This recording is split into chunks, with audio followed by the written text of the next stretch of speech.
Hey everyone, I'm the Casual Prince, and welcome back to another video reviewing Arthur and the Revenge of Maltazard, the book.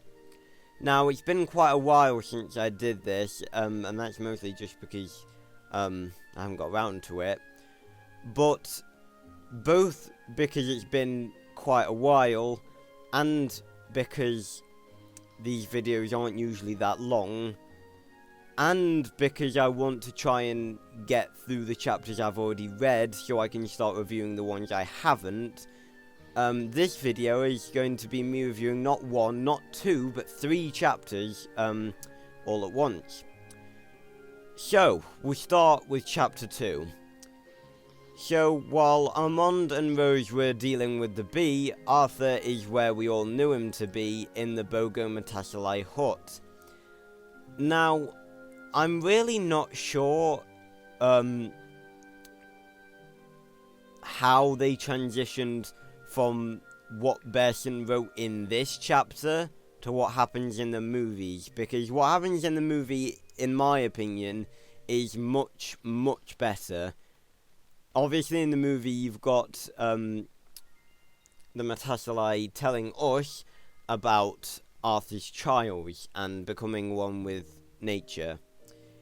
That doesn't really happen at all in this chapter. All that really happens is that they put lilies in the soup, which does technically happen in the movie, and Arthur basically thinks the potion is going to kill him, so he's worried about drinking it, and then he drinks it, and the Matassalai just like burst out laughing, because they were like pulling his leg or something. Well, not because, that mistake. Not because they were pulling his leg, just because he was so worried that the potion was something really complicated when literally the only ingredient in it was lilies. And the Bogo Matassalai, a very respected tribe and brother to the Minimoys, start like literally killing themselves with laughter. And I'm not gonna lie, I'm not really very fond of this chapter. I think this is probably the one. I mean, it's not that I don't like it. I like any chapter because it's Arthur and the Revenge of Maltazard, and, you know, I get to read it. But I'm just not really sure this chapter really fits, just because it's a bit too silly. Like, I know that a lot of the book is meant to be humorous. Like, Arthur is very witty in these books, like a lot more so than Freddie Highmore portrays in the movies. But I just feel like this chapter, the whole thing with the Bogo Matassalai not really being very serious, I just don't think it really fits. I definitely prefer the whole tree test, rock test, and animal test stuff that they did in the movies. I'm just really surprised that they came up with that in the movies. Like, I would have thought that that would be a very big thing in the book. And I'm curious to see, like, later, if and when the vines happen,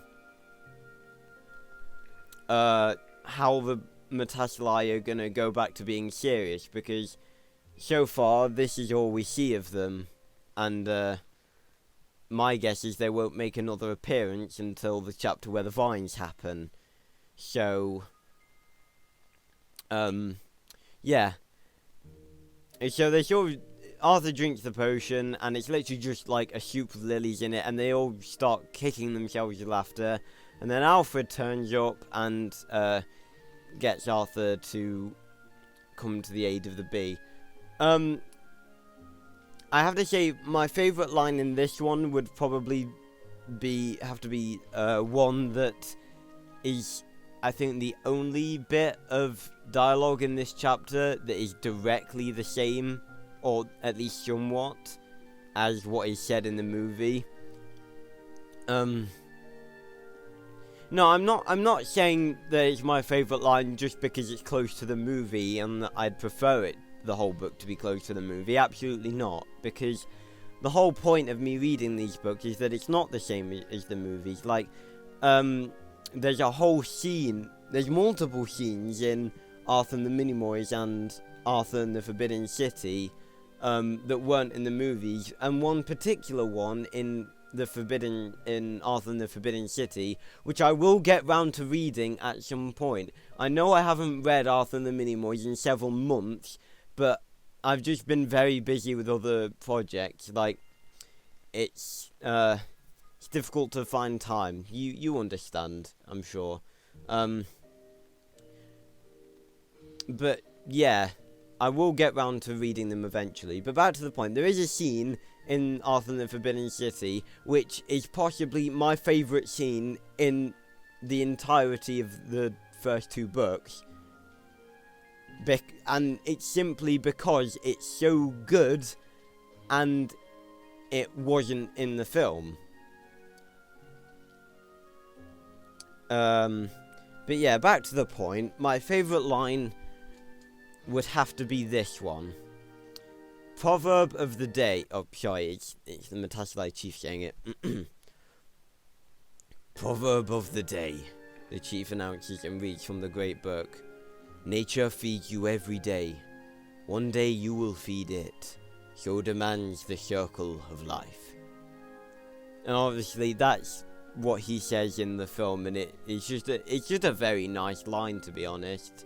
And yeah, that's my favourite line. So, chapter 2, a bit of a weird one, and I'm not sure it really fitted, but,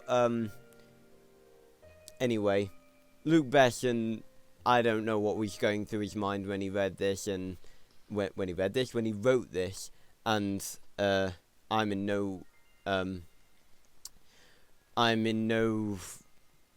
I'm trying to find words here, and I'm really tired, so please leave me alone. I'm in no position to question his authority. So, moving on to chapter 3, which is slightly better. The chapter begins with Arthur zooming through the forest with Alfred back to the bee, and he finally finds out what's happening, that Armand has trapped the bee inside the glass and that it's stuck in the jam, slowly dying. And Arthur's got to try and find a way to get her out. Meanwhile, Armand's under the counter, well, under the sink, as he is in the movie, looking for the insecticide, and finally manages to find one last can of spray. At this point, Rose starts to get a little nervous, and Armand finally stops being an idiot and realises that his wife isn't actually on board with this. And then he basically just guilt trips her into believing that this is the right thing to do, reminding her that Arthur is deadly allergic to bees and that a single sting would probably kill him. And eventually that convinces her to get rid of it. So, while all this is happening, Arthur finally finds a stick and manages to ease the bee's legs out of the jam. And it's at this point he sort of considers the fact that he is allergic and he's helping it anyway, which some of that is my favourite line, but I'll get back to that in a second. But he starts blowing on the bee like he does in the movie to try and give her somewhat CPR. I mean, how do you give CPR to a bee? And you probably blow it up if you blew into its mouth. So the bee flies away and Arthur makes himself scarce. Then Armand and Rose show up and realise that the bee's gone, and Armand starts having a fit. He states that next time it shows up and it won't get away, and the bee has seemingly waited for this moment and flies up right into his butt and stings him.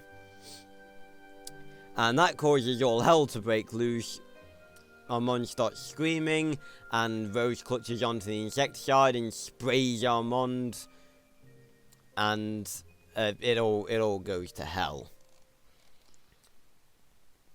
A few minutes later, Armand's lying on the couch with the compress on his head, and Rose is painting her nails. She comes into contact with the ant crawling on her dress that will most likely make a return in the War of Two Worlds book, and flicks it away. It's then that she discovers the ant highway climbing around the side of the house and the bridge that Arthur made for them.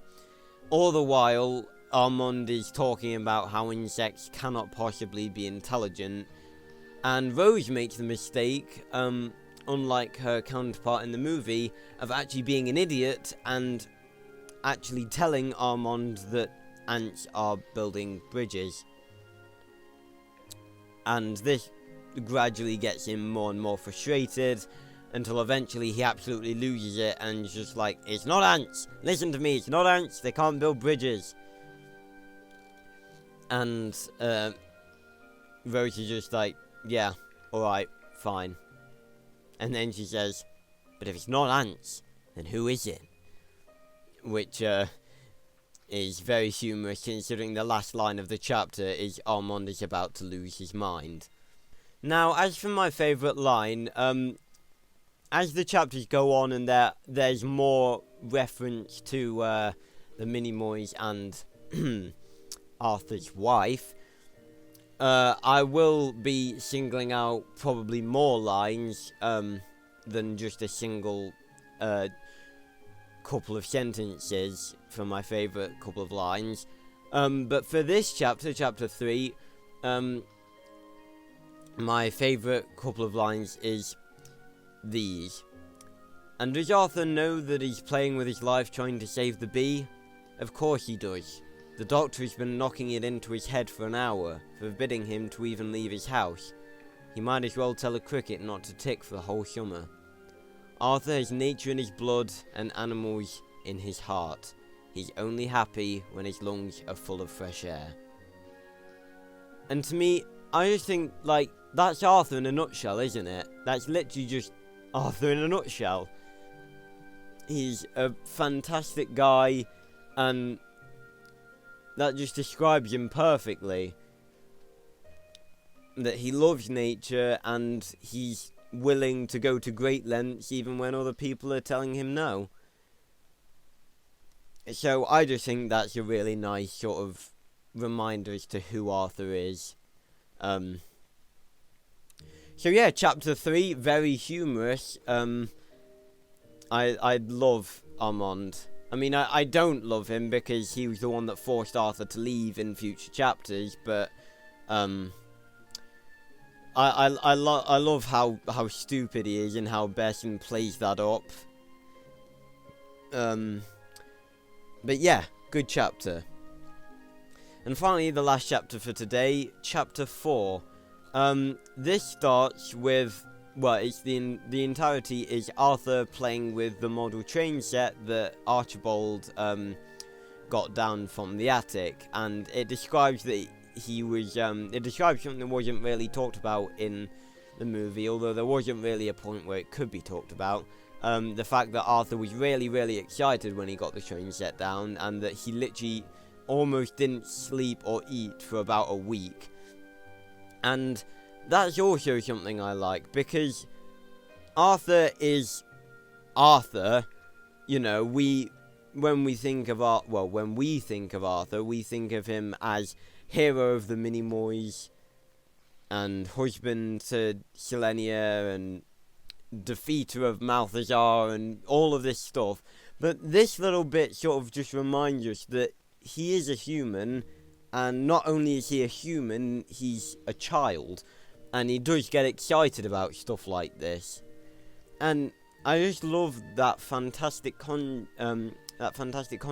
that Besson just reminds us of all the time, and the fact that he's this amazing, brave, adventurous hero, who's got more bravery than most grown men, and yet he's still a child that gets excited about a train set. And I just think that's fantastic. So, we're introduced to him in this one making a tiny little truck tanker for the ants, and he helps them get onto the train. And it's also there's also a little reference to the first book, Arthur and the Minimoys, where all of Archibald's stuff was sold to that horrible antique dealer. And that chapter I have actually read, I'm pretty sure, in my video, Merchandise, Money, and Maltazard the Cursed, my chapter 4 reading of Arthur and the Minimoys. So if you haven't gone and checked those out, then you probably ought to. So yeah, it makes a reference to that, and that all of the stuff has actually been returned now, which is good to hear. You sort of see it in the Revenge of Maltazard movie anyway, but it's good to actually know that they did just go and get it back, which is good. And basically it describes that Arthur has worked with the chaotic terrain of all the items that Archibald likes to keep in specific places so that he can find them easily. And it describes how, like, a lot of the items has formed real life locations, like the Valley of Books, for example, that the train goes by. Now, then Rose comes in, and Arthur very valiantly defends himself and defends the train, almost letting it slip, well, pretty much letting it slip that there are ants using the train, and Rose just sort of looks down and is like, there are ants in here. And Arthur, another thing that's so fantastic about Arthur is that he's so logical. She's just like marveling at the fact that there are ants in this train, and Arthur just says, well, would it be better if they were roaming around the house? And that's so logical. Like, of course it wouldn't be better if they're roaming around the house, but you just don't expect it. And Rosie's just like dumbstruck. So she's just like, well, yeah, that's true. And then Arthur just sends off the train, and Rose just sort of stares after it before looking at him. He's just like, yeah, go take a shower. And of course we know that after the shower, Arthur starts talking about the Minimoys, so that's something to look forward to. Because I'm sure in the next couple of chapters I'll be quoting plenty of lines that I find really good. As for my favourite line, I think my favourite couple of lines would probably be the ones I just described. Rose saying, Arthur, there are ants inside that train, the mother says firmly, and Arthur replies with, it's better that they're inside the train than for them to run all over the house, isn't it? Arthur points out, having a prepared answer for anything. And I just like that line, to be honest. It just sort of highlights how intelligent Arthur is compared to his parents, and it makes me wonder how such an intelligent boy came from two overwhelmingly unintelligent parents. Like, where has he got his smarts from? Well, probably Archibald, to be honest.